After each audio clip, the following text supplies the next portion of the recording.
संबलपुर कोचिंडारे जमुछि धनुजात्रा खंडोकट्टा ठारे 5 दिन व्यापी अनुष्ठित होउछि 35तम धनुजात्रा महोत्सव पौराणिक कथा वस्तु उपर आधारित धनुजात्रार द्वितीय संध्यारे मथुरा नगरी रे कंसंक राज दरबार रंग सभा और गोपपुर रे कृष्ण जन्म नंद उत्सव कार्यक्रम परिवेशन होइथिला।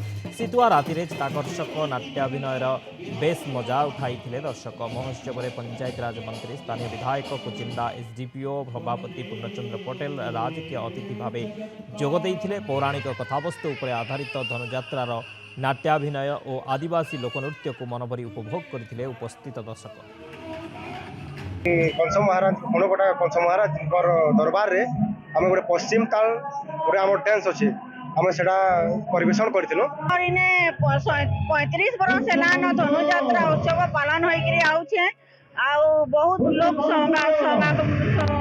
समागमन बहुत उत्साहित समस्त अच्छा समस्त घरे लोग माने लोग आसिक सब उत्साह सब देखी आसुन देवकी आउ वसुदेवं को निक्षेप करी अंधकार मध्य आउ गोटी गोटी करी सरपत्र कइला अर्पण देवकी तोरी हस्तरे आउ सप्तम सही निसहाय निष्पाप सरल शिशुंकर कुआ कुआ क्रंदन शुणा पूर्वर बजई सप्तम गर्भर संतान होइरा।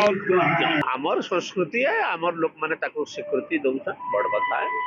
मुई तो खाली अनुरोध करी 2-4 वर्ष हेलान अनुरोध करिछे जे संबलपुरी रे डायलॉग सब संबलपुरी रे हो।